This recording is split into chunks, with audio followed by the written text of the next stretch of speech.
Bom dia a todos. A Secretaria de Estado de Agricultura, Pecuária, Pesca e Abastecimento e a Pesagro Rio dão as boas-vindas a todos os presentes e inicia o evento da aula inaugural da segunda edição do programa Capacitagro. A iniciativa tem como objetivo o fortalecimento das principais cadeias produtivas do agronegócio do Estado por meio da geração de pesquisa, transferência de tecnologia para o desenvolvimento do setor. Ministrada pelo economista, pesquisador e doutor em agronegócio da FGV Agro, Felipe Serigati. Seja bem-vindo, doutor Felipe. A aula inaugural abordará o cenário do agro fluminense. O programa Capacitagro chega na sua segunda edição, com edital inédito exclusivo para as ações de pesquisa da Pesagro Rio, com 24 projetos de pesquisa aprovados pela FAPERJ, direcionados para o desenvolvimento de cadeias chaves para a economia estadual. Convidamos agora, para a composição da mesa, o excelentíssimo secretário de Estado de Agricultura, Pecuária, Pesca e Abastecimento, doutor Deodalto. Seja bem-vindo. Convidamos para a composição da mesa o excelentíssimo deputado estadual, doutor Jair Bittencourt. Convidamos agora para a composição da mesa o subsecretário de Agricultura, doutor Felipe Brasil. Convidamos agora para a composição da mesa o presidente da Empresa de Pesquisa Agropecuária do Estado do Rio de Janeiro, doutor Paulo Renato Marques. Convidamos agora para a composição da mesa o presidente da Emater Rio, doutor Marcelo Costa. Convidamos agora para a composição da mesa o presidente da Federação de Agricultura do Estado do Rio de Janeiro, doutor Rodolfo Tavares.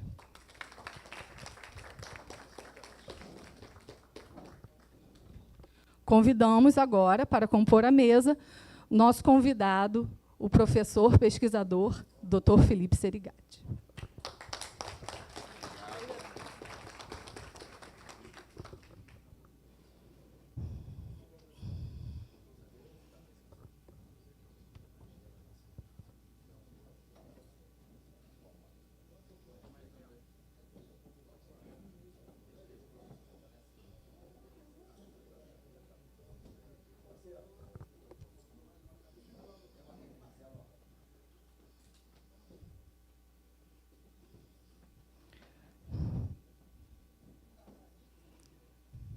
Gostaríamos de convidar agora, com a palavra, nosso excelentíssimo secretário de Agricultura, doutor Deodalto. Bom dia a todos. Quero aqui cumprimentar a mesa, nosso Marcelo, meu amigo, meu irmão, deputado Jair Bittencourt, doutor Rodolfo Tavares, Felipe Serigati. Obrigado aí por você estar presente nessa palestra que vai enriquecer a nossa Pesagro. Meu amigo Felipe Brasil e o nosso Paulo Renato, que é um grande organizador aqui do evento. É um projeto muito importante de relevância Capacitagro, que a Pesagro está fazendo a contratação dos bolsistas para melhorar as pesquisas no nosso estado. Então, você pode sempre contar com o apoio da agricultura, agradecer sempre ao nosso governador Cláudio Castro, nosso amigo também, que nos ajuda bastante, Rodrigo Bacelar, presidente da LERJ, e isso engrandece o enriquecimento das pesquisas no nosso estado. E quero aqui ser breve para passar a pauta. Obrigado. Bom dia a todos.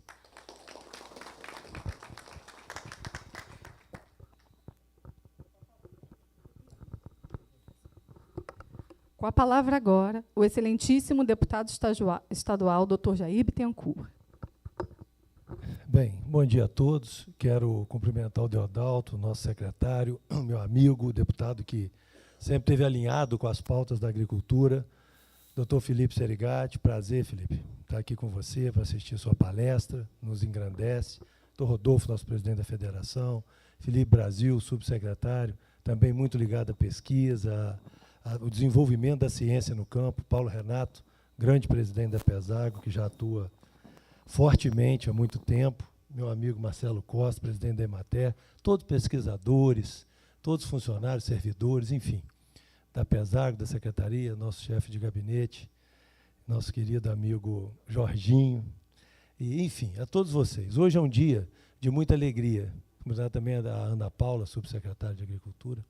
Hoje é um dia de muita alegria para a gente, Deodalto, porque a gente vê se consolidar um trabalho já de algum tempo, numa linha na Pesagro, professor, que incentiva a pesquisa e, sobretudo, a pesquisa aplicada. Quando eu tive a oportunidade de um período de ser secretário de Agricultura, em 2017, e a gente via um distanciamento muito grande, um afastamento da instituição Pesagro da nossa realidade do campo em relação à pesquisa aplicada. Não tinha prestígio, a Pesagro estava desprestigiada naquele momento, com grandes quadros, grandes pesquisadores, grandes professores, que não conseguiam acessar nem tanto a pesquisa e muito menos as condições de trabalho. Então, essa sequência que veio de mim, do Dr. Flávio, que saiu, do Dr. Deodalto, que entra e dá o mesmo segmento, um dos trabalhos, o reforço do Capacitagro. E como foi falado aqui no início, a grande vantagem desse Capacitagro, que foi um trabalho nosso, meu, do Deodalto, do Valdeci, do Val, do presidente Bacelar, foi que nós construímos com o Paulo Renato, com a diretoria técnica da Pesagro, um edital exclusivo de pesquisa da FAPERJ para a Pesagro, feitos pelos doutores, doutor Felipe, da Pesagro, que vão poder fazer a pesquisa, colocar os bolsistas, fazer a formação de qualificação profissional dessas pessoas que estão se preparando para futuros pesquisadores, doutores e professores. Então, isso muda a realidade da Pesagro e da pesquisa no Estado do Rio de Janeiro. Não há de se conseguir, em nenhum lugar, avançar em tecnologia sem pesquisa. E eu sempre digo isso.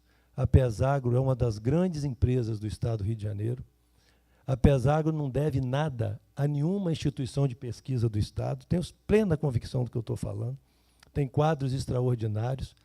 O investimento, quero aqui, Deodalto, deixar também o meu registro de parabenizar a equipe da Pesagro sob a presidência do Paulo Renato, o investimento que vem sendo feito com outros programas nos laboratórios, nos equipamentos da Pesagro, com muita dificuldade, mas a gente tem conseguido avançar com recursos, numa parceria extraordinária com a ciência e tecnologia e com o apoio do nosso governador, Cláudio Castro. Então, é mais um dia aqui, parabenizar a todos vocês, é uma honra nós estarmos aqui juntos, é um evento de altíssima qualidade. Hoje nós temos aqui para palestrar para a gente, se não a maior, uma das maiores autoridades de conhecimento da estrutura do agronegócio do Brasil, vamos ter oportunidade. Então, professor, que Deus nos abençoe, nos proteja e que essa manhã seja muito produtiva para todos nós. Obrigada, doutor Jair. Gostaríamos também de dar as boas-vindas a todos que estão online, diretamente do nosso canal do YouTube, está sendo transmitido ao vivo, tá? Para todos os bolsistas e demais convidados. Gostaríamos também de registrar a presença da doutora Ana Paula Caldas, nossa subsecretária de Agricultura, do doutor Jorge Cavalcante, chefe de gabinete da Secretaria. E agora, com a palavra, doutor Felipe Brasil, subsecretário de Agricultura. Bom dia a todos. Queria saudar a mesa, o nosso secretário, deputado Jair Bittencourt, Marcelo, doutor Rodolfo Tavares, Paulo Renato, nosso anfitrião, e o nosso professor Felipe aqui, que é meu colega lá da AGV, né, eu estando aqui na AGV Rio, ele na AGV de São Paulo. Bom, eu queria ser breve, né, a gente tem aí hoje que comemorar muito o nosso Capacitagro, né, esse projeto tão importante, que eu tive a felicidade e a honra também de participar e aprovar um projeto, que vai, inclusive, ser lançado amanhã, vai ter um workshop às 5 horas, depois a gente vai divulgar aí o link desse workshop online, sobre plantas alimentícias não convencionais, que são as PANC, e parabenizar, Paulo, aí, por todo o esforço de toda a equipe da Pesagro. Eu sei do trabalho que né, organizar um edital como esse, o apoio da Ana Paula também, o pessoal da Ciência e Tecnologia, FAPERJ, e toda a organização. Eu queria deixar aqui um destaque para a Raquel, né, a Raquel que tem trabalhado tanto aí nesse programa, Penido e todos os demais colegas aí da Pesagro, e não podia deixar de registrar também aqui a presença do nosso querido diretor técnico, Silvio Galvão, né, nosso doutor aí também da área de fruticultura, e que a gente tem feito grandes trabalhos aí, em nome do doutor Silvio, parabenizar aí todos os demais doutores que estão presentes aqui. Registrar também que esse programa ele tem uma permeabilidade enorme, né? Ele está espalhado por todo o Estado, em diversas instituições, com diversos convênios, e talvez seja um dos programas que tem a capacidade de fazer pesquisa aplicada, como falou muito bem o deputado Jair, e essa pesquisa aplicada ela também tem um cunho de extensão, né? Então, assim, ela vai fazer uma capacitação na ponta, né, com todos os nossos capacitandos que fazem parte desse projeto. Então, é um dia muito especial e, com certeza, esse projeto vai ficar registrado mais uma vez aí na história da Secretaria.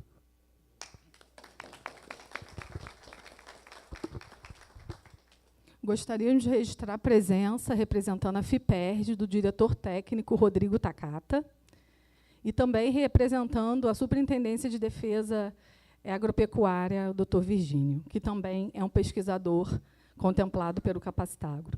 Gostaríamos também de agradecer o corpo diretor da Pesagro, em nome do doutor Silvio Galvão, doutor Aníbal, bem como todo o corpo científico, com todos os pesquisadores aqui presentes. E agora, com a palavra, doutor Rodolfo Tavares, presidente da FAERJ. Obrigado. Meu secretário Deodalto, deputado Jair Bittencourt, demais colegas da mesa, Paulo Renato, Marcelo, Felipe, nosso Felipe, secretário também. Eu venho aqui, amigos, para fazer um agradecimento. Primeiro, a você, Deodalto, por ter assumido a Secretaria de Agricultura e ter nos dado o presente do seu irmão assumir a Câmara Federal com um comportamento exemplar, empunhando todas as bandeiras do agronegócio do nosso Estado e do Brasil. E agradecer aos heróis que estão aqui nessa sala, de um Estado extremamente urbano, com a população concentrada na capital e na região metropolitana. O nosso interior é muito esquecido durante muito tempo, e, graças a Deus, com o governo Cláudio Castro, nós temos conseguido reverter muitas dessas dificuldades. Ainda temos muito para avançar. E, com certeza, o programa que está sendo apresentado aqui hoje, o estudo da Fundação Getúlio Vargas, sem nenhum favor, Felipe, é o melhor estudo do agronegócio do Estado do Rio de Janeiro, de todos os tempos. O que permite a todos nós, parlamentares, o nosso deputado Jair Bittencourt, que nos defende na Leste, com todas as dificuldades, né? Às vezes a gente faz uma imagem das dificuldades de um engenheiro de petróleo no estado de Goiás ou no Mato Grosso, né?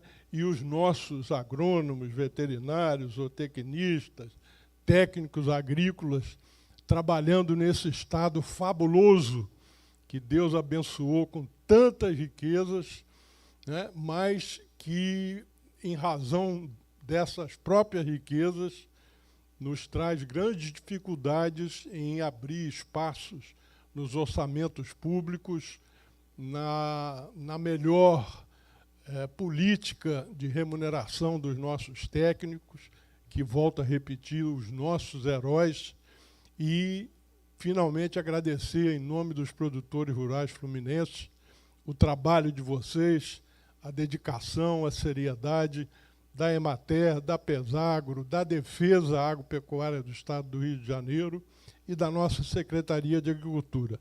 E desejar ao nosso secretário tanto sucesso quanto do nosso secretário Flávio, hoje nosso deputado federal, que orgulha o Estado do Rio de Janeiro. Obrigado.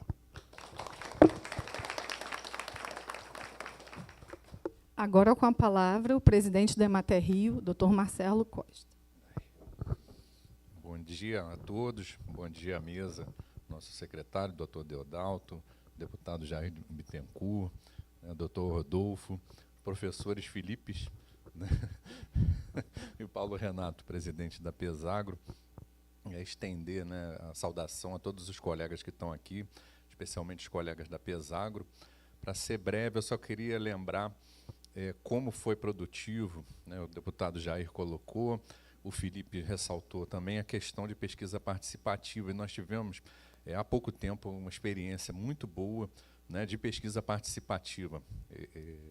Eles colocaram pesquisa aplicada, e a Emater e a Pesagro trabalharam juntos em vários projetos de pesquisa participativa durante o programa Rio Rural. Alguns persistem, né, e acho que é uma contribuição que a extensão pode dar, trazendo os agricultores, levando a sua credibilidade na conversa com os agricultores, para que as pesquisas possam ser feitas nas propriedades, né, com comprometimento e a participação dos agricultores e dos extensionistas. Então, nos colocamos à disposição com muita satisfação dentro desse programa, desse projeto. Muito obrigado. Obrigada, Marcelo. Com a palavra, o presidente da Empresa de Pesquisa Agropecuária do Estado do Rio de Janeiro, Dr. Paulo Renato. Bom dia a todos, muito obrigado. Todos já foram saudados, então é importante. A palavra hoje, na minha opinião, é generosidade. Primeiro, generosidade, cumprimentar o nosso secretário, generosidade pela confiança que ele dedica a todos nós, generosidade ao nosso deputado pela participação firme e forte, desde o Capacitagro 1 e agora o Capacitagro 2. Agradecer o decano, meu irmão querido, Rodolfo Tavares, agradecer Marcelo, agradecer o Felipe Brasil, e a generosidade do nosso Felipe Serigati ter aceito, ele ontem estava no Jornal Nacional explicando o PIB, na CNN também, ter aceito vir aqui, dar essa aula inaugural para os nossos bolsistas, e está sendo transmitido, vai também gravado, vai ficar na nossa página, porque, Felipe, a gente sabe que, se a gente quiser mudar qualquer pasta, qualquer ação em qualquer estado, a primeira coisa é a formação e a capacitação de pessoas. E esse programa é exatamente isso, a capacitação técnica, né? Como o Rodolfo falou, o Rio de Janeiro é um estado extremamente urbano e que a gente insiste em fazer agro. Mas a gente insiste em fazer agro porque a gente acredita que o agro pode ser, efetivamente, uma grande alternativa para o estado do Rio de Janeiro. E por a gente acreditar que isso possa ser a melhor alternativa, eu te diria que é a melhor alternativa, porque o petróleo é finito, porque, enfim, todas as indústrias, a gente viu ontem a questão do PIB, que a nossa indústria ainda continua patinando frente ao agro, frente ao serviço, frente ao comércio, né? Então, a gente acredita que o estado do Rio de Janeiro tem essa grande alternativa de uma virada e de uma mudança socioeconômica através do agronegócio e não só da agropecuária, né? A gente precisa colocar a indústria do agro no estado do Rio de Janeiro, mas, para isso, a gente precisa capacitar. E capacitar o que a gente está fazendo aqui. Então, a generosidade de você vir aqui, falar para os bolsistas, a gente tem mais de 400 bolsistas espalhados por 70 cidades do estado do Rio de Janeiro, né, em 5 níveis, desde o nível básico até mestrado e doutorado, mas é importante que a gente mostre o secretário, o deputado, o presidente da federação, o presidente da Emater, o subsecretário, a subsecretária, os nossos diretores, quem são a Pesagro, quem é a Emater, porque é importante que a gente divulgue e que a gente forme pessoas. Então, a generosidade da sua vinda está essencialmente nesse particular. E a gente fica muito feliz por estar contribuindo dessa forma. Então, no mais, eu quero te escutar, não me escutar. Tá? Muito obrigado por você ter vindo e eu gostaria de pedir, secretário, para que na próxima edição do jornal, nessa edição do jornal, o senhor foi agraciado, até porque foi a sua chegada, então, com muito prazer, a gente reportou a toda a comunidade a sua chegada, e na próxima edição a gente vai estar usando esse evento para botar no nosso jornal. Vamos fazer uma entrevista, já convidei aqui o Serigati para fazer uma entrevista no nosso jornal. No mais, a audiência é sua. Obrigado.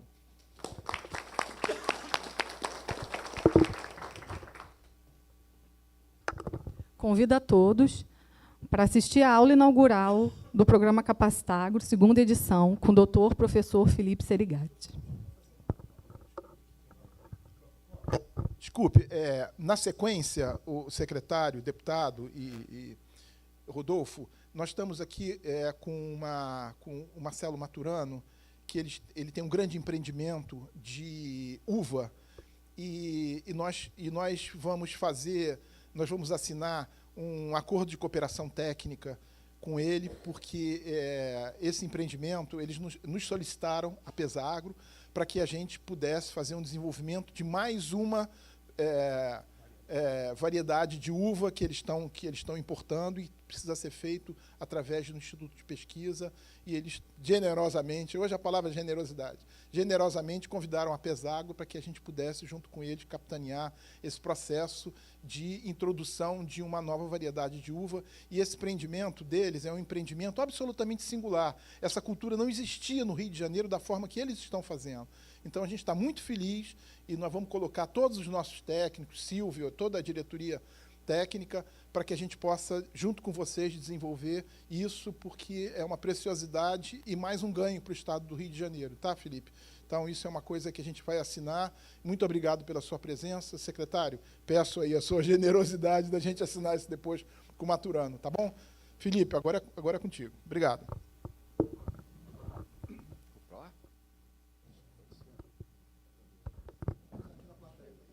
Perfeito.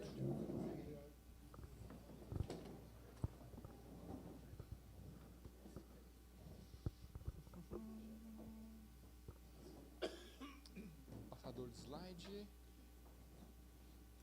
Ah, tá bonitão. Ih, show de bola. Vamos lá, pra cá? Não. Se ele vai passar, ou se você quer que eu assuma aqui, que eu passo o menu. Vamos lá. Se ele passar, eu passo por aqui. Eu acho que, como tá em PDF, vai ser mais... Tranquilo, vou ficar confortável para vocês. Beleza. Bom dia, pessoal. Tudo bom? Como é que vocês estão? Tudo certo? Beleza? Primeiríssimo lugar, gostaria muito de agradecer o convite de vocês, agradecer o pessoal, membros aqui da mesa, secretário Deodalto, grande doutor Rodolfo, doutor Jair, doutor Marcelo, meu xará Felipe, professor de fundação. Muito obrigado por estar aqui. É realmente um privilégio poder apresentar partes do estudo que nós fizemos, Fundação Getúlio Vargas, em parceria com a Firjan e com a FAERJ, que é um diagnóstico do agronegócio fluminense, aqui do estado do Rio de Janeiro. A gente não vai tratar apenas dos elementos ali do diagnóstico, tem conteúdos adicionais que eu preparei para conversar com vocês. Dado que a plateia essencialmente aqui é de pesquisadores, então me sinto ainda mais à vontade para estar conversando dentro do meu grupo, dentro do meu meio, embora acho que se os meus amigos da GV ao ouvirem isso vão dizer: Felipe, já faz um tempinho que você não publica nada, né? Mas é verdade, né? A gente vai entrando ali nas atividades mais administrativas. Infelizmente, o tempo vai ficando escasso para pesquisa. Ou como o pessoal da GV brincou, Felipe, qual foi a última vez que você abriu um paper? Né? Abri ali as continhas, é verdade, faz tempo que eu não abro ali um modelinho de paper, mas calma, faz parte, está na trajetória. Gente, muito obrigado mesmo pela presença aqui de vocês e a todos presentes aqui na mesa pelo convite. Muito obrigado. E eu não agradeci o Paulo Renato. Saiu da mesa e acabei não agradecendo. Muito obrigado, Paulo Renato. Vamos lá. Slide. Eu organizei aqui a nossa conversa em 3 grandes tópicos, tá? Eu sei que alguns deles serão repetitivos, mas é apenas para jogar uma bola para o alto. Então, primeiramente, quero conversar com vocês número que vocês já conhecem, que é a dimensão do universo agro para a economia brasileira.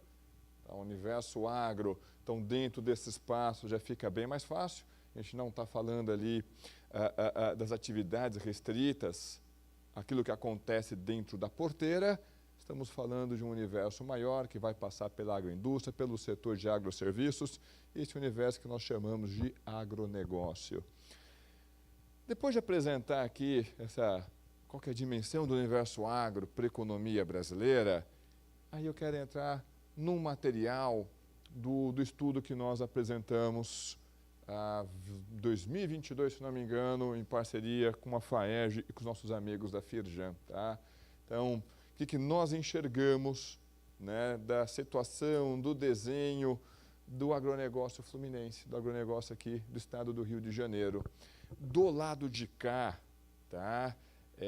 o indivíduo que está acostumado a trabalhar, principalmente com o setor sucroalcooleiro em São Paulo, depois com a crise do setor, vocês vão lembrar, na virada dos anos 2000 para os anos 2010, o setor sucroalcooleiro passou por uma crise, então nós do GV Agro acabamos avançando também para o universo de grãos, e aí o Centro-Oeste, o pessoal da região sul, nada de braçada.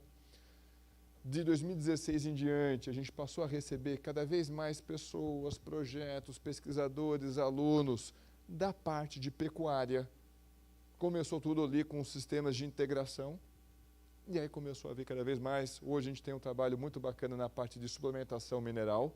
Então, como é que a gente consegue incorporar tecnologia, ganho de peso, melhoria de desempenho do animal, do nosso rebanho bovino, seja para corte, seja para leite. Então a gente está vendo ali uma evolução também do lado da pecuária.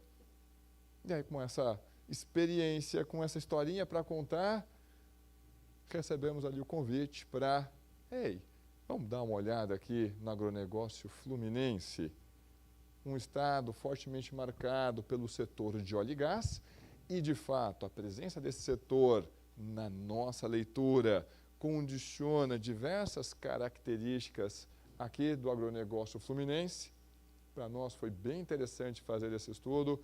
Então, muito obrigado pela oportunidade de apresentar esses resultados para um grupo de pesquisadores. Tá? E é justamente esse o segundo tópico que eu gostaria de trabalhar com vocês. Por fim, o terceiro tópico é praticamente um convite. Então, a demanda era justamente desenvolvimento rural sustentável. Eu falei, peraí, deixa eu fazer então uma ponte diferente agora. Ao invés de apresentar um estudo, deixa eu apresentar o nosso observatório de bioeconomia lá da Fundação Getúlio Vargas, tá?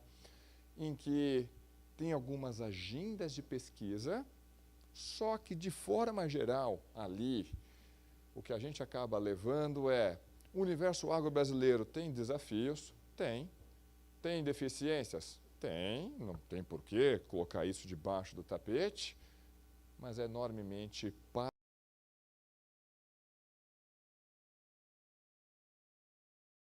brasileira para reduzir a pegada de carbono das atividades agropecuárias aqui no Brasil. Então, a pecuária, a lavoura é parte da solução. Tá? Então, queria fazer esse convite justamente para vocês, apresentando o nosso Observatório de Bioeconomia, que desde já está de portas abertas para recebê-los, para trocar experiência, trocar informações, trocar estudos, o que for necessário. Estamos de portas abertas. Vamos lá? Então, próximo slide, mais um. Aí, qual que é a importância do universo agro para a economia brasileira? Vocês já conhecem isso daqui, eu sei.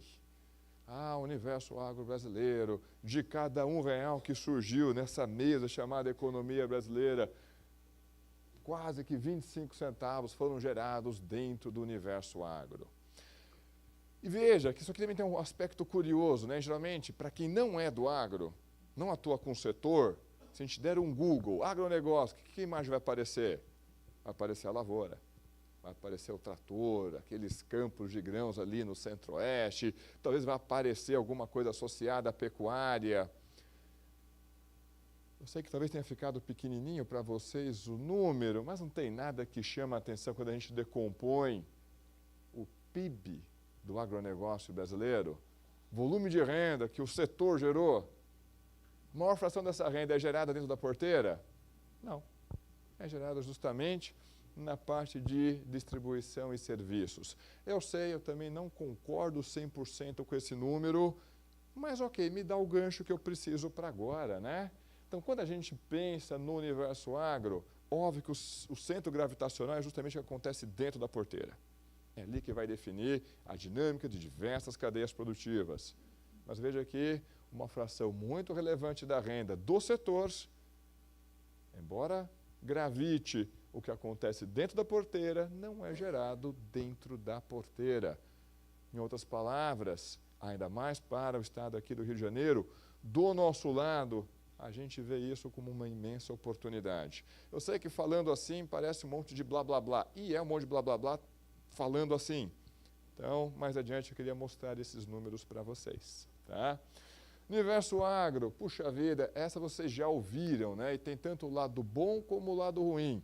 O universo agro tem gerado cada vez menos postos de trabalho. Sim e não. É aquela resposta que eu sei que o pessoal da imprensa detesta, coitados, né? O pessoal às vezes vem com uma pergunta objetiva, sei lá, tem lá um evento, o dólar vai subir? A resposta é sim ou não. Você tem que ouvir o quê?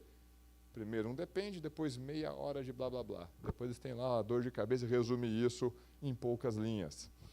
Mas nós pesquisadores, a gente gosta assim do depende, né? O resultado está muito fortemente condicionado com os pressupostos que nós estamos assumindo.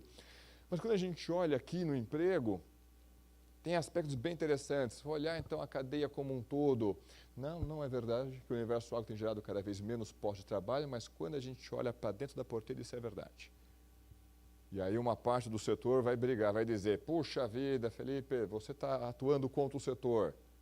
E aí o outro lado que vai concordar comigo vai ficar bravo logo em seguida, porque eu vou dizer, o fato do universo agro dentro da porteira estar gerando menos postos de trabalho é uma boa notícia. A gente não vai voltar a colocar assessoristas nos nossos elevadores, né? Aquela mão de obra alocada naquela atividade, ela está sendo pouco produtiva.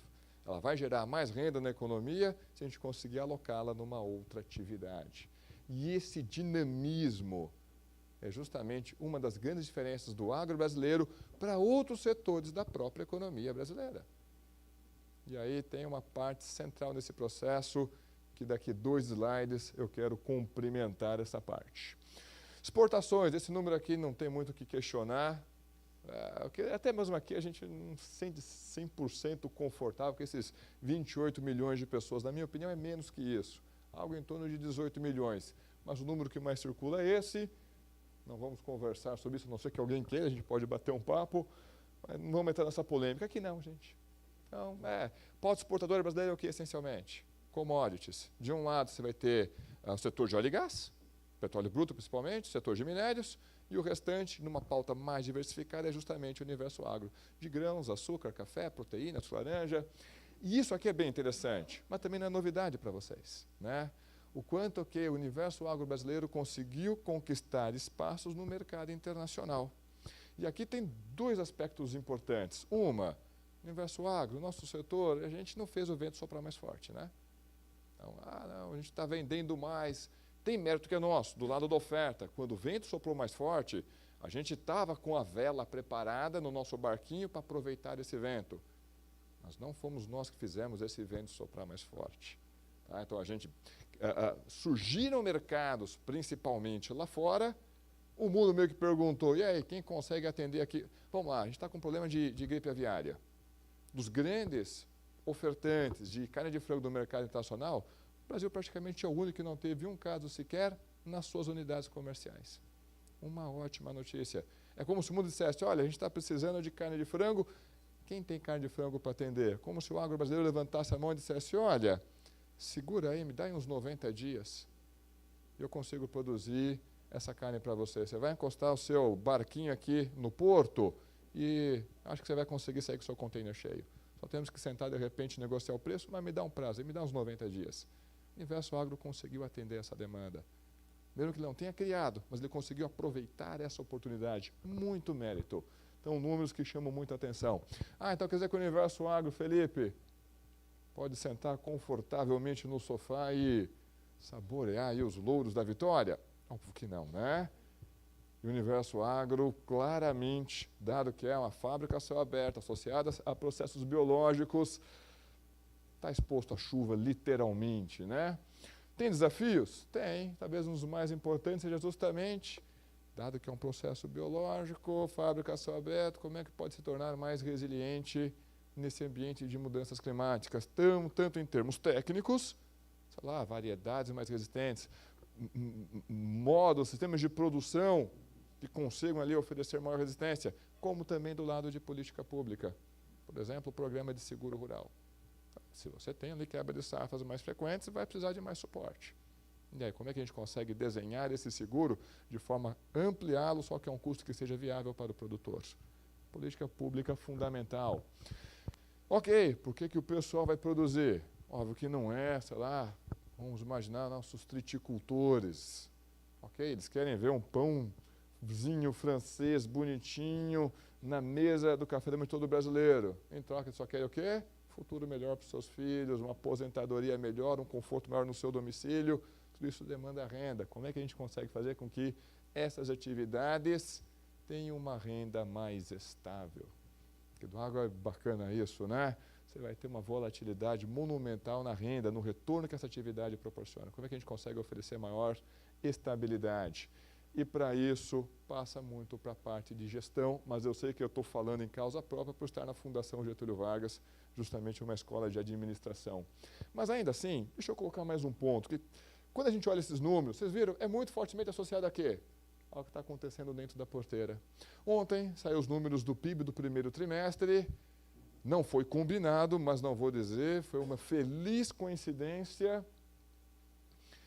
Universo Agro, a gente for olhar na comparação interanual, trimestre desse ano contra mesmo trimestre do ano anterior, o Universo Agro colheu 3%, nossa projeção na GV era uma contração ainda mais forte, de 7,2%. Aí a safra de soja, que tem uma série de polêmica, né? O pessoal da ProSoja fala em 135 milhões de toneladas, e o USDA está falando em 155, o pessoal do Rally da Safra falando até um pouco mais. Pô, mas entre esses dois valores temos 20 milhões de toneladas, né? Mas, de fato, o número divulgado ontem, olha, a redução da soja foi menor que a projetada. Do milho foi paulada, 2 dígitos, uma contração de 11%, mas da soja foi uma contração menor. Então, peraí, o agro, que ia ter uma contração maior que a gente imaginava, não foi tão forte assim. Só que a contribuição do agro não foi só desse aí, do que acontece dentro da porteira, que tem um holofote grande em cima. A indústria cresceu. Dentro da indústria, quem puxou esse crescimento? A indústria extrativa. Óleo e gás e minérios. Quando a gente olha agora a indústria de transformação, ela também cresceu num ritmo menor, é verdade, 1,5%, mas dentro da indústria de transformação, que é a maior fração da nossa indústria, que é quem mais pena com o custo Brasil. Quem é que conseguiu ali crescer, senhores? O derivado do setor de óleo e gás, a parte de combustíveis, e logo em seguida quem? A indústria de produtos alimentícios e bebidas. Isso é agro. Vocês vão dizer assim, Felipe, biocombustível também é agro, sem dúvida alguma. Mas biocombustível não cresceu, em outros motivos, com o preço do açúcar do jeito que está lá fora, o pessoal da cana está fazendo umas safras mais açucareiras. Mas ok, olha só, produtos alimentícios e bebidas. Isso também é agro, embora para o público geral não fique tão claro essa dimensão da agroindústria dentro do universo agro brasileiro. E como é que o universo agro conseguiu ter esse protagonismo? E mais que protagonismo, né? Diversas ocasiões, o que a gente vê? O universo agro tendo um desempenho descolado do restante da economia brasileira. Ou, para a gente puder conversar aqui junto com os nossos pesquisadores, o universo agro está tendo uma dinâmica distinta das principais regiões metropolitanas do país. Então, diversas regiões metropolitanas têm apresentado, às vezes, até um mercado mais saturado. Quando você olha as regiões em que o universo agro, atividade econômica predominante, gente, é outro universo, é um outro mundo. Eu cresci no ABC Paulista, cresci em Diadema, então uma zona industrial. Deixa eu mostrar para vocês o que foi lá, o ABC dos anos 80, quando eu cresci, o ABC que está hoje, vocês não vão dar um sorriso muito grande. Talvez vocês vão me dizer, Felipe, a gente conhece a região metropolitana aqui do Rio de Janeiro, tá? A gente conhece Duque de Caxias, tá? A situação não é tão diferente, não. E quando a gente compara com o que tem acontecido pelo interior, acontecido no Centro-Oeste, no interior de São Paulo, no Oeste Paranaense, em Santa Catarina, coisa linda, gente. Coisa linda, como tem melhorado ali a qualidade de vida nessas cidades, a renda tem crescido. Ah, Felipe, blá, blá, blá, quero ver isso em números. Nós temos números para mostrar mais adiante. Como é que o Universo Agro conseguiu fazer isso? De um lado, o Universo Agro meio que criou um sistema endógeno de inovação. Ou seja, a gente vai nas feiras agropecuárias e é bem curioso, produtor, cooperativas, estão perguntando, olha, o que vai ter de novidade? Não para essa safra, não para o ciclo 24, 25, lá na frente, daqui a 5 anos. Então, você cria lá já uma demanda, se a tecnologia se mostrar economicamente viável, tem demanda. É impressionante. O Universo Agro conseguiu criar esse sistema endógeno de inovação. Maravilha. Mas não foi só isso. Isso daqui é fundamental. Formação de capital humano. Tá? E aí o papel das universidades é mais do que essencial. Tá? Coisa que, por exemplo, outros setores da economia brasileira não conseguiram dar esse salto, com exceção dos suspeitos de sempre. A Embraer da vida, com o ITA ali do lado, mas de uma forma mais horizontal, praticamente só o Universo Agro conseguiu fazer isso. Outro ponto, política industrial bem-sucedida, e eu sei, meus colegas economistas às vezes não gostam muito dessa palavra, política industrial, né? Mas calma, política industrial não é uma commodity, não é tudo a mesma coisa. E no caso do Universo Agro, nós tivemos sim exemplos de políticas industriais que trouxeram resultados muito bons. Só que uma política industrial que de repente demandava você fechar o seu mercado, não. Foi uma política industrial que preparou o setor para avançar no setor externo. Tem questionamentos aí, gente? É óbvio que tem. O agronegócio brasileiro, praticamente o único setor que conseguiu se inserir nas cadeias globais de valor. Verdade. E o questionamento vem, mas quanto de valor tem conseguido capturar dentro dessas cadeias? Ótimo ponto. Não está conseguindo capturar a fração maior do valor gerado por esses produtos dentro dessas cadeias, mas pelo menos conseguiu realizar essa inserção. E aqui vem o ponto essencial, senhores, que eu acho que amarra os 4 pontos anteriores, tá? O Brasil, então não só o Estado do Rio de Janeiro, precisa de vocês. Precisa, sim, desse time ali de pesquisa que vai entregar, às vezes, abstração, que vai entregar ali resultados que... como é que se dá a aplicação disso daqui? Vai precisar de mais tempo, vai precisar colocar essa bola no centro do gramado, mas pesquisa, produção de conhecimento é assim mesmo que funciona. Tem um efeito multiplicador absurdo, gera uma externalidade monumental. Então, eu gostei de começar, na verdade, queria colocar isso aqui como o primeiro slide, mas ficaria fora do contexto. Senhores, então o convite é justamente o Brasil precisa de vocês, precisa da massa de pesquisadores, a turma que vai produzir conhecimento novo. É fundamental e é um privilégio estar aqui conversando com vocês e abrindo o 2º ano desse programa. Vamos olhar agora para o Agro Fluminense. Vamos mais um slide. Então, senhores, o pessoal da Confas, ali do Conselho de Administração Fazendária, alguma coisa assim, tem ali o saldo da balança comercial, né, entre as unidades da federação. Então, a gente vai olhar diversos produtos, onde foram produzidos, onde foram consumidos, onde foi a origem, onde foi o destino. Número de 2023, digam-me o que chama a atenção de vocês nesses números aqui. E aí quem levantou essa bola para nós foi justamente nossos amigos da FAERJ e da FIRJA, né? Que foi um dos resultados que a gente encontrou ali no nosso relatório, né? Estado do Rio de Janeiro, na verdade, ele é um... Vamos lá, e faz todo sentido, vamos lá. Nós estamos falando aqui do 2º maior mercado consumidor do país. Tá? A região metropolitana aqui do Rio de Janeiro. Seja número de pessoas, seja em termos de renda, quando você faz o produto entre essas duas variáveis, gente, é uma massa de rendimentos fundamental. Temos, então, o 2º maior mercado consumidor do país. Esse é um ativo que tem que ser aproveitado, sem dúvida alguma. E mais do que isso, diversos da federação estão aproveitando esse ativo. E, sei lá, como alguém que está lá em São Paulo vai dizer o quê? Muito obrigado. Mas e por que os produtores, seja do Universo Agro, seja da indústria, não estão aproveitando esse ativo chamado mercado consumidor do Rio de Janeiro? Está aqui, está presente, já existe. Né? Sim, o Rio de Janeiro vai variar de ano para ano. Quando a gente apresentou esse material pela primeira vez, em 2021, o Rio de Janeiro era o grande importador líquido do país.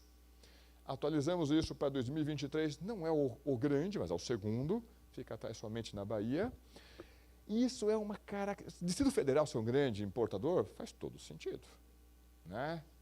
O estado do Rio de Janeiro, ok, de um lado faz sentido, mas ainda assim a gente tem a sensação que tem um potencial que está sendo desperdiçado para quem está aqui dentro. Deixa eu colocar aqui de uma outra forma, que eu acho que é mais didática, mas menos precisa, que foi uma alegoria apresentada ali na FIRJA. o estado do Rio de Janeiro está se tornando quase que uma nação árabe. Você tem um setor fundamental, importantíssimo, o setor de óleo e gás, que consegue gerar um volume brutal de renda, e esse volume brutal de renda, às vezes, acaba colapsando os demais setores. Então, quando a gente vai olhar o universo agro pelo país, super sincero, eu tenho a sensação que o desafio aqui no Rio ele é maior. Por quê? Porque tem justamente do lado um setor com uma musculatura bem grande, que acaba atraindo os holofotes, que acaba atraindo o capital humano, que acaba atraindo recursos, né? Então, o desafio, acho que aqui no Rio de Janeiro, ele é maior, porque ele vai ter que encontrar caminhos, só que com a presença de um gigante do seu lado, que é justamente o setor de óleo e gás. Mas o fato é, nós temos aqui um enorme mercado consumidor que já está consumindo, e diversas unidades da federação vão dizer o quê?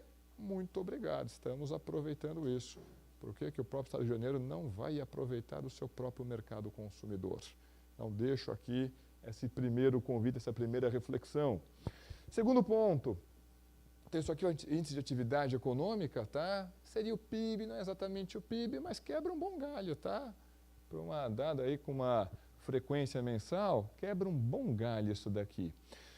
Vocês estão vendo uma linha que é azul, uma linha mais escura, vamos dizer assim, tá? Que é justamente a economia brasileira, que a gente consegue contar a história, né? Lá do atual século da economia brasileira. Uma linha vermelha aqui embaixo, o estado do Rio de Janeiro. Está todo mundo na mesma base 100, todo mundo começando no mesmo ponto de partida, ok? Quando nós conversamos a primeira vez, apresentando os resultados desse relatório, foi os dados até final de 2021, a situação era um pouquinho mais desconfortável aqui para o estado do Rio de Janeiro. Hoje nem tanto. Então, o pós-pandemia no estado do Rio de Janeiro está sendo melhor, ao menos em termos de crescimento, do que na média Brasil.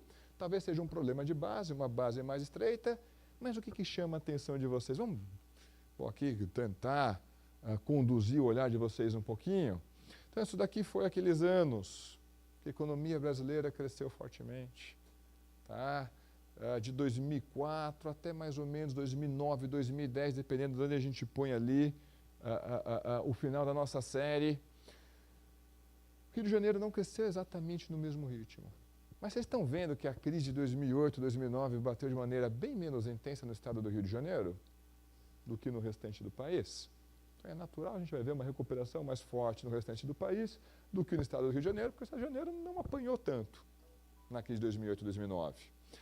Mas está vendo um outro aspecto interessante? Quando a gente olha para o início dos anos de 2010, quanto o Brasil, aos trancos e barrancos, encontrou algum crescimento, não era sustentável, eu concordo com vocês, mas são os números, cresceu. O estado do Rio de Janeiro já tinha perdido o fôlego.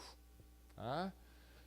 Na minha leitura, isso aqui está fortemente condicionado à dinâmica que nós observamos no setor de óleo e gás. Tá? Todo mundo sofreu com a nossa recessão, 14, 15, 16. A economia brasileira ensaiou aquela recuperação, vocês vão lembrar, né? A partir de 17, aquele crescimento de 1%, quase que um crescimento a conta-gotas, mas estava apertando diversos parafusos, só que essa recuperação tardou aqui no Rio de Janeiro. Veio a pandemia, nossa percepção, a pandemia bateu de maneira menos intensa no Rio de Janeiro do que nesse agregadão Brasil. Eu sei que o agregadão Brasil é incrivelmente heterogêneo. Se eu for conversar com o pessoal do Centro-Oeste, eles vão olhar que pandemia. Vocês aí de São Paulo, vocês do Rio de Janeiro que pararam, a gente não. E aí foi até o jargão ali, né? O agro não para. E para o agro teve diversas boas notícias, teve aumento de preço de commodities lá fora, aumento de taxa de câmbio aqui no Brasil e canais logísticos menos obstruídos. Para o universo agro foi um período interessante, sim. E a gente vê aqui agora o processo de recuperação. Na primeira edição, quando a gente conversou com esse estudo aqui, nós fechamos em 21, a gente viu uma distância muito grande do crescimento acumulado na economia brasileira com o crescimento acumulado aqui no estado do Rio de Janeiro. Hoje esse crescimento, essa distância ela está menor. Em outras palavras, parece que o pós-pandemia do estado do Rio de Janeiro tem sido, na média, melhor do que a gente observou no restante do país. Vamos passar por mais um slide. A gente olha para as atividades agropecuárias. um ponto que o pessoal coloca e faz todo sentido, eu falei, pera lá, a estratégia que funcionou com o gigante Mato Grosso, talvez não vai funcionar aqui. São realidades completamente distintas. Okay, sem dúvida alguma, sem dúvida alguma. E aí, aquelas soluções que talvez funcionaram em outras da federação, não é a receita de bolo que talvez vá funcionar aqui. Tá?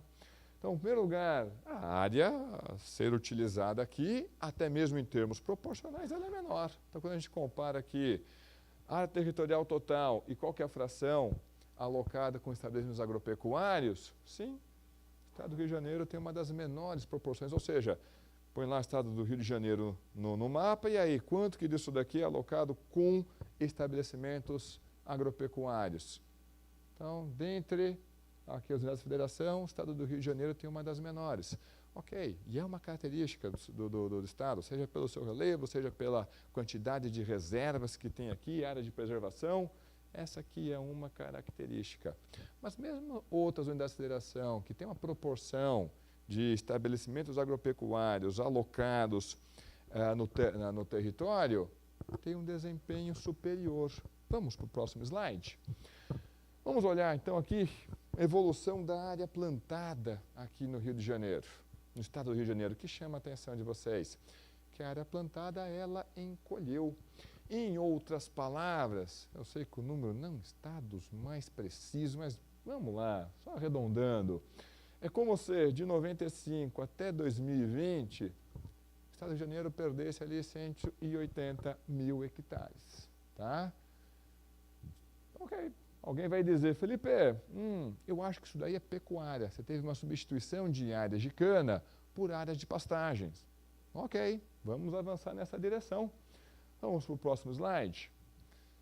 Então, Felipe, mas é uma exclusividade do estado do Rio de Janeiro, uma contração da área alocada com lavouras? Não, não é uma exclusividade do Rio de Janeiro. Mas, de fato, dentro do período que a gente analisou, são os números da PAN, de fato, o estado do Rio de Janeiro foi a unidade da federação que justamente teve a maior contração da área plantada. Então, peraí, tem alguma coisa acontecendo aqui dentro desse ambiente que fez com que a área plantada foi a que mais contraísse no país. Vamos para o próximo slide. E daí se encolher a área plantada? Qual o problema? Então, vamos imaginar ali pecuária. E aí eu vou ser bairrista, peço desculpas. Pecuária em São Paulo também diminuiu. E teve que ser uma pecuária diferente. Com o valor da terra mais caro, aquela pecuária que você vai praticar, sei lá, no Pará ou no Mato Grosso, a conta não vai fechar em São Paulo. Então, o importante não é a extensão da área, se aquela atividade está gerando renda. E quanto de renda aquela área está gerando. E esse ponto é curioso. Quando a gente observa, então, qual que foi o valor bruto da produção agrícola aqui no estado do Rio de Janeiro, ele também encolheu. Já deflacionado, feito toda a lição de casa bonitinha. Então, quando a gente olha então para as lavouras do estado do Rio de Janeiro, há valores aqui, acho que de 2020, valores de 2020, R$1 bilhão, um pouquinho mais que isso, mas vamos arredondar, fica mais fácil, deixaram de ser gerados. Então, olha, você está tendo uma contração diária, mas você está tendo ali uma maior capitalização daquela unidade produtiva? Não. Está produzindo algo com maior valor agregado? Não. Então, tem alguma coisa acontecendo aqui. Vamos para o próximo slide. Felipe, mas contração do valor bruto da produção agropecuária não é uma exclusividade do estado do Rio de Janeiro. E é verdade. No entanto, de fato, é uma das unidades da federação em que as suas lavouras geraram um volume menor de renda. Ou, de outra forma, em que houve maior contração da renda gerada pelas atividades aqui lavoura. A gente não está com pecuária ainda, né? Com as lavouras dentro do país. Ok. Vamos para o próximo slide. E aí, aqui na fala dos membros aqui da mesa, certamente vocês vão achar que a gente combinou antes. Não, a gente não combinou. Mas, de fato, né, os efeitos disso daqui talvez não sejam sentidos de uma forma tão forte na região metropolitana. Mas, no restante do estado, provavelmente sim, tirando os demais setores associados à cadeia de óleo e gás. Mas, principalmente, vamos dizer assim, entre aspas, no interior, dado efeito multiplicador, essa perda de R$1 bilhão ela é sentida, ela faz diferença. E aí?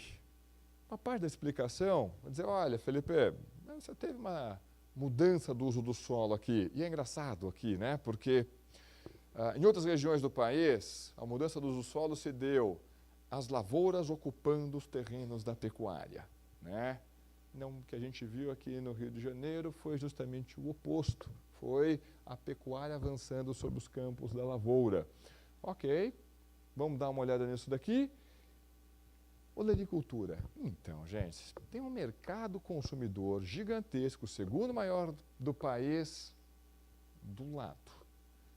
Será que pensar em estratégias focadas na olericultura, na produção de hortifrutis, não é uma estratégia interessante? Eu não tenho a resposta. Ainda bem que estou conversando com pesquisadores que também preferem perguntas do que resposta. É trabalho feito, né? Agora, as perguntas motivam mais a gente. E aí? Porque às vezes, quando o pessoal pensa no universo agro, o pessoal sempre pensa naquelas grandes culturas, né? Mas talvez não seja a melhor estratégia, e eu acho que isso é praticamente claro para todo mundo. Café, tem exemplo de sucesso? Tem exemplo de sucesso. O pessoal ali da região de Varriçai, mas eles vão dizer, Felipe, é nicho. Sim, mas nicho também tem que ser aproveitado. E se não aproveitar, alguém vai aproveitar. Nichos também têm que ser aproveitados. Vai ter que pensar somente em grande cultura? Talvez não. Então, e aí, quais são os nichos que podem ser ocupados? Jamais esquecendo. Tem o segundo maior mercado consumidor do país do lado. Então, tem que ser aproveitado isso. Próximo slide. Vamos olhar então agora para a pecuária. A gente aqui não vai ter área, tá? Vamos trabalhar ali com o rebanho, e de fato o rebanho bovino aqui no estado aumentou, o que nos dá aquela sensação que foi uma direção oposta que a gente viu no restante do país. É a lavoura ocupando as áreas de pastagens, aqui a gente viu justamente o oposto. Vocês estão vendo ali uma linhazinha que eu não dei atenção? Né? Essa linhazinha que ela é azul, talvez para vocês esteja apenas uma linha escura. É a participação do rebanho fluminense no imenso rebanho brasileiro. Tá? Não mudou muito. A participação não mudou muito. Ou seja, próximo slide. Teve dessa federação que teve expansão de rebanho, que teve contração de rebanho, e aqui o estado do Rio de Janeiro. Cara, um retrato do Brasil. Tá? Então, expandiu na mesma velocidade da média brasileira. Então, aqui você não teve nenhuma expansão mais forte, nenhuma contração. Aconteceu o que representaria a média brasileira. Então, a gente vê uma contração forte do lado das lavouras, de maneira mais intensa do que o restante do país, mas a gente não vê uma expansão mais intensa que o restante do país no lado da pecuária.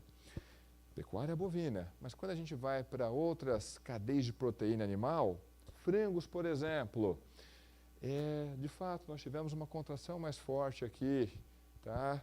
Na cadeia de frango, aqui do estado do Rio de Janeiro. Isso vale também, próximo slide, quando a gente olha para suínos. Então, para lá, será que foi só uma mudança de uso do solo? Né? Porque quando a gente olha para outras proteínas, a gente não vê expansão, apesar de ter o segundo maior mercado consumidor do país. Então, isso aqui não foi orientado pelo lado da demanda, claramente alguma característica do lado da oferta. E aí, alguns pontos de reflexão aqui, né? Quando a gente apresentou isso daqui, um ponto que o pessoal colocou olha, mas Paraná, vamos pensar aqui no Paraná e em Santa Catarina. Como é que Paraná consegue ser top do jeito que é na parte de frangos e Santa Catarina na parte de suínos? Quem vai dizer? Além de ter a experiência, a presença de cooperativas e esses sistemas ali, acaba construindo uma coordenação dentro da cadeia que facilita o processo dentro dessas cadeias de proteína animal, e você tem grãos. E aí o pessoal dizia, Felipe, mas aqui, olha, o custo da ração não é tão competitivo. E é verdade, o pessoal do Paraná produz milho bem pra caramba. Então está ali do lado, em geral é a mesma unidade produtiva, embora não é autossuficiente, então frequentemente o Paraná acaba demandando grãos ali do Centro-Oeste. E aí, será que essa é uma estratégia interessante? Não que aqui também vai se tornar lá aquela figura mais característica, né, do agro, do Mato Grosso, né, aquela fileira ali de tratores. a gente consegue tornar o grão mais competitivo aqui, mesmo que seja trafegando esse grão via mercado interno, dado que o Brasil é um exportador líquido? Não sei. Vocês têm outro ativo que é o Porto do Açu. E esse Porto do Açu pode ser ali uma entrada? Pode ser uma saída? Ok, a gente pode olhar até para outro lado. Pode ser uma entrada ali para fertilizantes. E o Brasil é, por construção, importador líquido de fertilizantes. E por construção mesmo, não só por características aqui das nossas jazidas disponíveis, mas se não fosse o mercado internacional, o agro brasileiro não teria conseguido apresentar o crescimento que teve. Não teríamos como gerar fertilizantes aqui na velocidade, no ritmo que o agronegócio brasileiro demandou nos últimos 30, 40 anos. A gente precisou do mercado internacional, ou seja, a gente aplicasse uma regra de conteúdo local, o agronegócio brasileiro não teria tido sucesso, sem dúvida alguma. Outro, se a gente for pensar em produtos mais perecíveis, de novo, sempre pensando, tem um grande mercado interno aqui. Vocês já tiveram uma cadeia leiteira importante. E o consumidor está aqui. Aí o pessoal de Minas Gerais dá aquele joinha e fala, muito obrigado. Então, será que leite e ovos não é uma estratégia interessante também? Dado que não demanda áreas tão grandes. Será que não é uma estratégia interessante? Ou, Felipe, a conta não fecha justamente devido ao obstáculo associado aos grãos, à ração? Não sei, mas deixo aqui a pergunta, a reflexão para vocês. Esse setor também chama muita atenção, né, que é o setor de pescados. Vocês já foram líder nisso daqui. E aí, ok, e espaço vazio não fica, né? Em Santa Catarina ocupou esse espaço deixado pelo estado do Rio de Janeiro. Puxa vida, será que o complexo pesqueiro não é um ativo para vocês? Será que a gente consegue turbinar, retomar o fôlego do complexo pesqueiro? Ah, não, mas atividade nova. Para vocês não é atividade nova. Não é. Vocês têm uma indústria naval aqui. Então, porque pensando em voz alta, isso aqui são pontos para reflexão. Será que não tem espaço para avançar aqui, gente? No complexo pesqueiro? Então, precisa ser ali as grandes cadeias, tem outros segmentos. E o Brasil precisa disso daqui. O Brasil explora muito pouco, dado o seu potencial. E, naturalmente, vale para o Brasil, vale aqui para o estado do Rio de Janeiro. Vamos para o próximo ponto, aqui. A gente passou primeiro o que acontece ali dentro da porteira. Deixa eu levar vocês agora para um outro universo, o universo da agroindústria, tá? Então, nós temos aqui produtos alimentícios, tá? Então, isso daqui é variação, tá? Uma média móvel de 12 meses. A linha azul, para vocês, a linha mais escura é o Brasil. A linha vermelha, justamente, a agroindústria de produtos alimentícios aqui no estado do Rio de Janeiro. Então, isso daqui é uma taxa de crescimento. Acima dessa linha está crescendo. Abaixo dessa linha está tendo contração. Se eu convidar vocês primeiro para olhar para a curva mais escura, o que chama a atenção de vocês? Felipe, espera lá, a indústria de alimentos e bebidas não passeou pelo parque lá nas últimas 2 décadas, vamos dizer assim. Não passeou pelo parque, não. Pegou obstáculo para caramba, sem dúvida alguma. Teve momentos de maior crescimento, mas também teve momentos de aperto, sem dúvida alguma. Mas o que chama a atenção de vocês quando a gente olha a linha vermelha?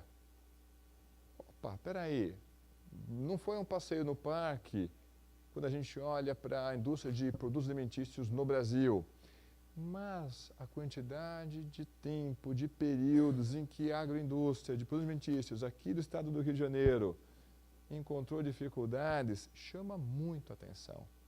E é mais curioso ainda, novamente, por quê? Porque nós temos o segundo maior mercado consumidor do Brasil. Então, tem algum fator que tem criado ali obstáculos adicionais, que está fazendo com que, de repente, a agroindústria fluminense não consiga aproveitar a oportunidade que tem, dado que tem o segundo maior mercado consumidor do país. Vamos para o próximo slide. Agora a gente vai olhando apenas para bebidas, né? Por exemplo, aquele número que eu tinha mostrado para vocês do IBGE, do PIB, era o quê? o agregadão, produtos alimentícios e bebidas. Aqui eu resolvi separar, por quê?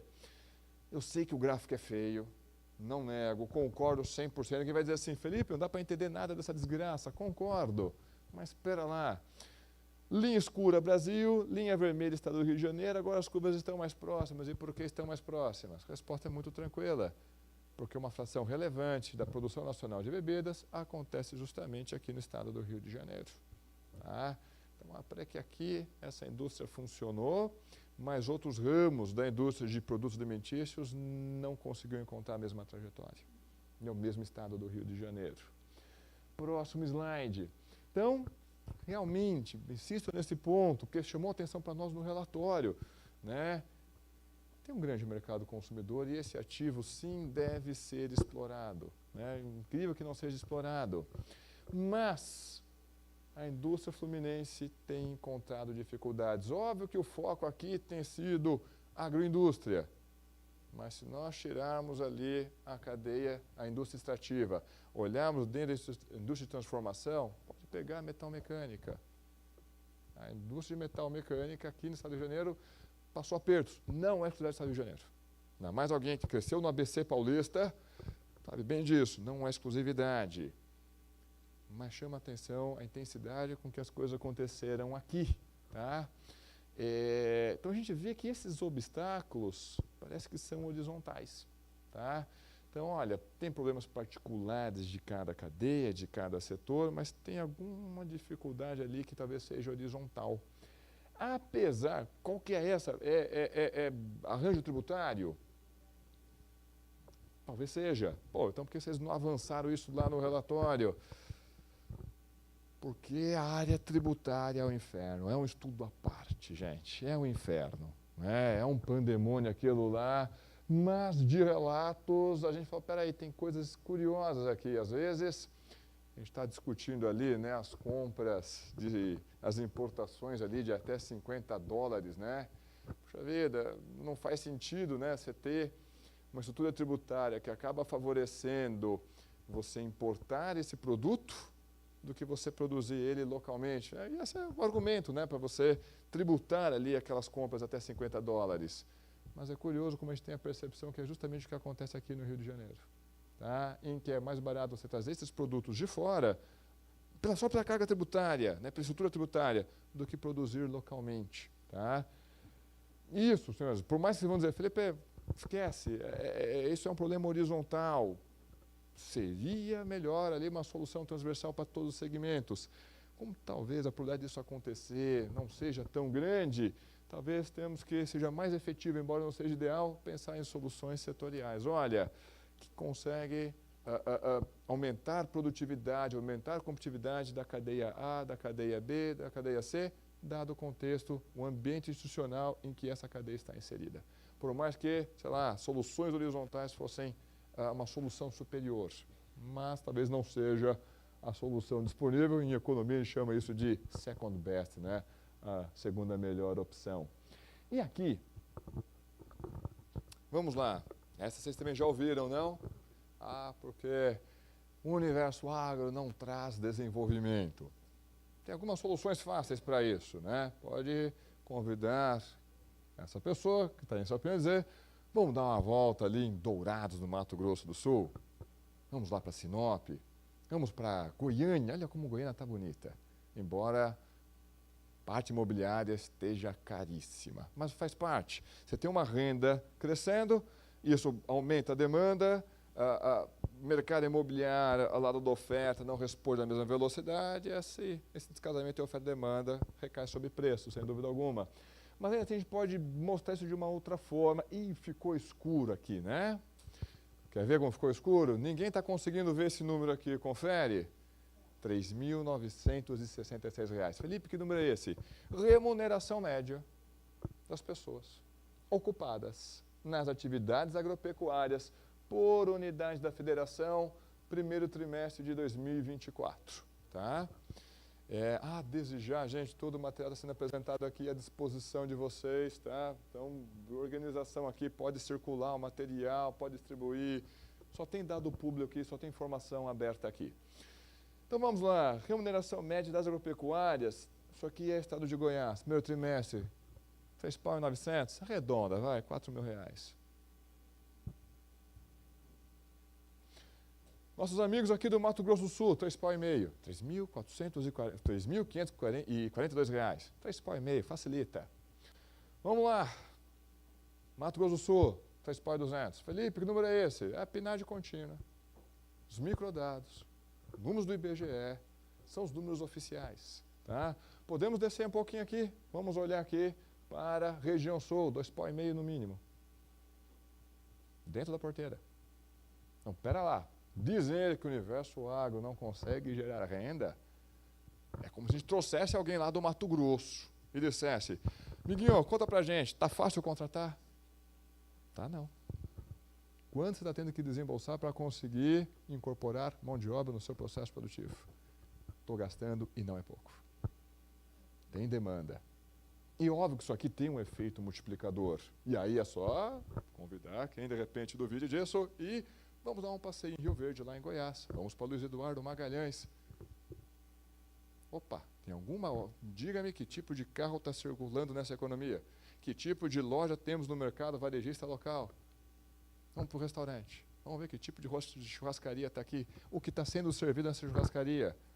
Tem alguma coisa acontecendo nessas regiões. Então, não. Tem efeito multiplicador, ele funciona. Ah, vai dinamizar o Brasil como um todo? E aí o pessoal do agro fica chateado comigo. Não, não vai. Nas regiões metropolitanas, esse efeito multiplicador, o que chega é bem limitado. Só que o Brasil não se resume às suas regiões metropolitanas. Eu acho que a mesma ideia deve valer aqui para o estado do Rio de Janeiro. Não se resume apenas à sua região metropolitana. Mas, olhando que não for região metropolitana, que não for petróleo, que não for minério, que é destino, ou você tem embaixo de você ou você não tem. Quem é que dinamiza o resto? Universo agro. Felipe, eu duvido. Próximo slide. Porque às vezes o pessoal também comenta, Felipe, olha, mas o universo agro tem um crescimento que ele é concentrador de renda. Ok, não é verdade isso. Felipe, sua opinião não vale porque você é do GV Agro, então você não tem independência para essa resposta. Ok, não vou... acho que tem alguma legitimidade esse argumento, mas tem nossos amigos lá da GV, o professor Marcelo Neri, do GV Social, e dizendo, gente, onde o universo agro expandiu, você teve menor concentração de renda, e onde ele cresceu mais, de forma mais intensa, a desigualdade caiu com uma intensidade maior. Ok, mas vamos ver o que chama atenção olhando vocês aqui. Então, isso aqui é a fração da renda média que o setor consegue gerar no país, universo agro, compara agora a remuneração média de cada unidade da federação. Então, se a gente vê que o universo agro não é uma unidade homogênea, né? É como se tivesse dois universos agro aqui. De um lado, um mais dinâmico, na região que eu vou chamar aqui de centro-sul do país, e um que ainda tem que avançar, tem espaço para avançar, na região norte e nordeste.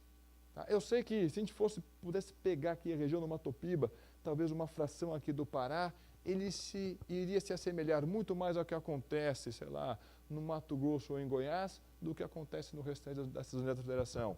Mas como a gente não tem como desagregar esse número ao nível de município, é o que a gente consegue produzir. E o que chama a atenção de vocês, ou pelo menos chama a minha atenção, é que você tem lá um pontinho que é justamente o estado do Rio de Janeiro que não conseguiu acompanhar o que aconteceu justamente dentro dos seus vizinhos. Né? Memorize mais ou menos aqui o jeitão desse gráfico. Então, mais verdinho é uma renda maior, e quanto mais vermelhinho, uma renda menor. Estão vendo mais ou menos? Qualquer coisa a gente volta para esse gráfico aqui. Vamos para o próximo. Agroindústria. Tá?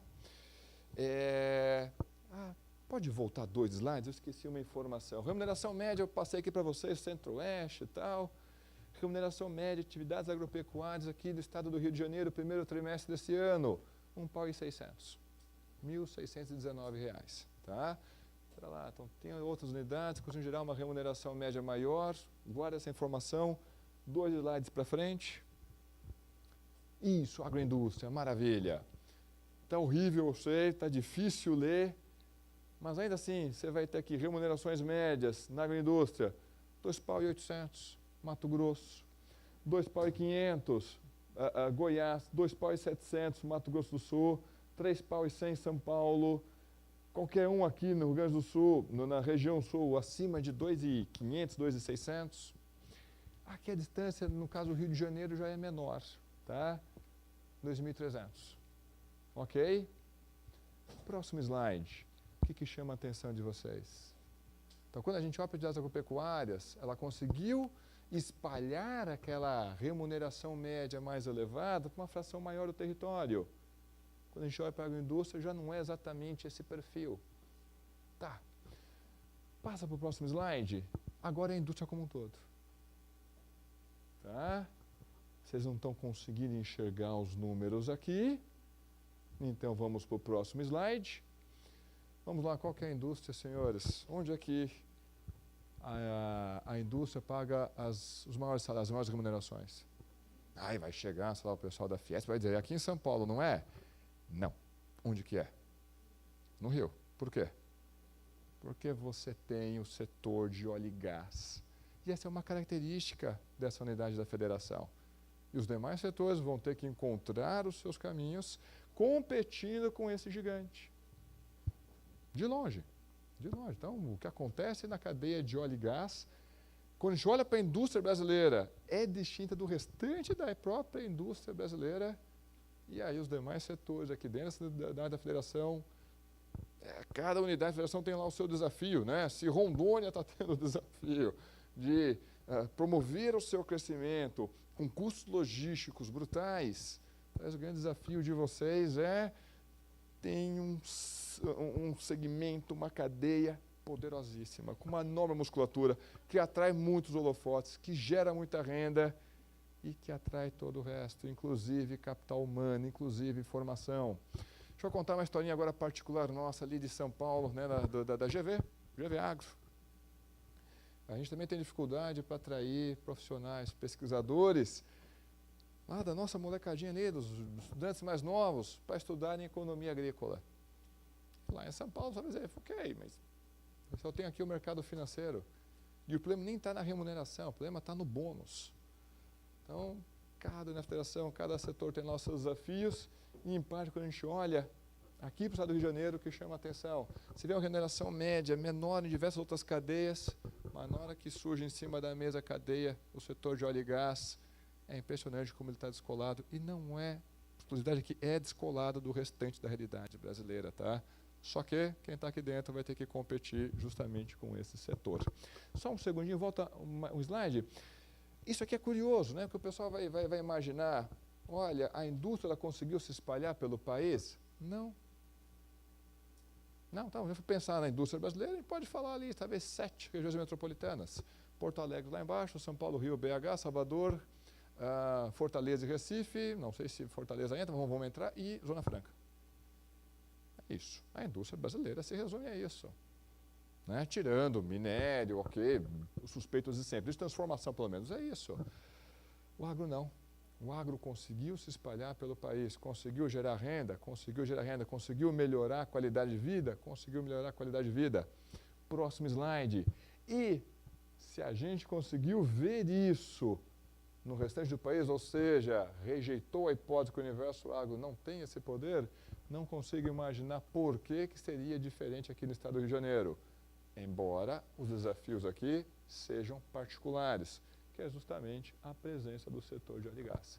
Isso torna um desafio ainda maior, mas, senhores, a solução passa justamente por vocês que estão aqui, que é o pessoal da pesquisa, que gera inovação, que gera conhecimento e participa do processo de formação de capital humano. Gente, antes de a gente encerrar, deixa eu apresentar aqui, eu não tenho a menor ideia de por quanto tempo eu falei, gente. Eu acho que eu estourei o horário, não? Um pouquinho, né? Foi mal. Mas vamos lá. Só para apresentar aqui um convite para todos vocês. Lá no GV Agro nós temos o Observatório de Bioeconomia, que é legal, né? Um tema quente, todo mundo está dando pitaco. Isso aqui é curioso, né? Porque você vai perguntar o que significa bioeconomia, não tem consenso, mas como o tema é quente, está todo mundo usando esse termo aqui. Mas vamos lá.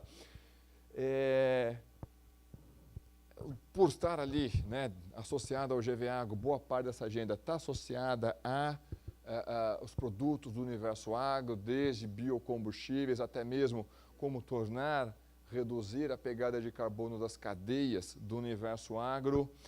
Vamos lá, quando vocês já ouviram isso? Vocês já ouviram, né? Vamos reduzir o consumo de carne bovina porque a carne bovina contribui para o aquecimento global. E contribui, é isso mesmo. Né? Só que isso vai depender da forma como essa carne bovina é produzida. Vamos para o próximo slide. Aí, só que com a ajuda do pessoal da Embrapa, né?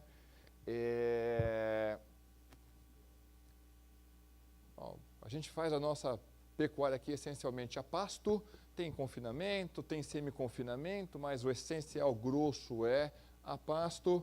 Essa gramínea, conforme ela cresce, captura carbono, entre aspas, né? Carbono equivalente da atmosfera. Se fizer um manejo adequado desse pasto, você já consegue reduzir significativamente a emissão que é natural do animal, que é animal ali do bovino. Boa notícia. Se você combinar isso com um sistema integrado, e aí, lavoura pecuária, floresta, você, na verdade, consegue até tornar que a emissão líquida desse sistema seja negativa. Que lá no mundo ideal, não é a realidade, é lá o mundo ideal, embora tenha gente prometendo isso aí no mercado, você torna esse setor, esses produtores, esses criadores, esses pecuaristas elegíveis à emissão de crédito de carbono. Não sei que vocês não estão conseguindo ver, não, vamos mais um aqui. Tem uma grande barrinha azul, isso aqui é o quê? O uso da terra. O ponto essencial é, temos que conter desmatamento. Com desmatamento não há mágica que consiga jogar esse sinal, essa emissão líquida para baixo, tá? Tem que conter desmatamento. Mas isso aqui é pecuária. Vamos olhar o nosso carro-chefe aqui do Brasil, a soja. Próximo slide. E a gente consegue fazer algo semelhante quando a gente olha para a soja? Sim, a gente consegue. No entanto, qual que é a grande chave aí? É justamente o plantio direto. Mas não é qualquer plantio direto, é o plantio direto bem feito. Coisa que o pessoal da Embrapa chama de sistema de plantio direto com rotacionamento de cultura. Algo bem feito. Que a gente tem ali uma grande expansão do plantio direto, mas o plantio direto não é exatamente executado da mesma forma. É possível reduzir essa emissão? Sem dúvida alguma. Tem diversas outras estratégias, nichos de mercado a serem ocupados como produtos do universo agro, com baixa emissão de carbono, ou até mesmo com emissão líquida negativa? Sem dúvida alguma. Será que alguma dessas estratégias não são adequadas aqui para a realidade do estado do Rio de Janeiro? Nós não sabemos, mas o GV Agro e o Observatório de Bioeconomia está de portas abertas para recebê-los, para dialogar com vocês, para trocar experiências e conhecimento. Gente, eu sei que eu estourei o horário. Muitíssimo obrigado pela presença aqui, pela atenção de vocês.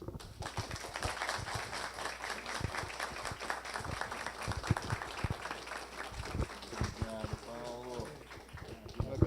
A gente agradece muito ao professor. Professor, eu acho que a grande mensagem que você deixa para a gente é que a idade da pedra acabou, mas as pedras não acabaram. O petróleo não acabou, não vai acabar, mas o ciclo do petróleo vai acabar. E acabando o ciclo do petróleo, a melhor alternativa que a gente tem é um agronegócio para o Rio de Janeiro. Eu acho que essa grande mensagem que o professor deixa com os números, isso já estava escrito na maravilhosa análise que o professor fez junto com a Firjan e com a FAERJ sobre o estado do Rio de Janeiro. Mas eu acho que a gente tem que pegar tudo isso aqui que foi dito, e muito bem dito, para transformar nessa potencialidade que a gente tem. Né? Seria diferente se a gente entrasse numa casa que tudo tivesse feito e a gente não tivesse mais nada para fazer. Eu acho que isso aumenta essa responsabilidade. É importante a gente ter sempre na mão essa análise acadêmica, essa análise técnica e mostrar para os nossos deputados, para os nossos secretários, para as nossas federações e, sobretudo, para os nossos pesquisadores, que o trabalho é longo e o que a gente tem muito que fazer. Mas que bom, é uma oportunidade que a gente tem. Eu vejo toda essa análise, Felipe, e mais uma vez agradeço toda a generosidade da tua presença e da tua fala, como uma grande oportunidade para o trabalho que tem por vir por aí. Eu que agradeço. Obrigado mesmo. Obrigado, secretário, obrigado, Rodolfo, deputado, os nossos subsecretários, pesquisadores e a toda a equipe da Pesagro pelo enorme esforço que foi feito para que a gente pudesse estar aqui e ter recebido esses ensinamentos tão valiosos. Tá? E, na sequência, a gente vai assinar com o nosso nosso maturano, esse acordo de cooperação técnica, que é mais uma variável que, quem sabe, daqui a 5 anos, o Felipe esteja aqui falando de uva no estado do Rio de Janeiro. Obrigado, Felipe. Obrigado. E de vinho, né? Vamos tomar um vinho aqui. Não entendi? Ah, sim, desculpe. Obrigado. Agradecer aos bolsistas que tiveram aí uma grande participação. Esse evento foi gravado e ele vai estar disponível nos nossos sites, né? Juntamente com essa apresentação. Tá? Muito obrigado a todos.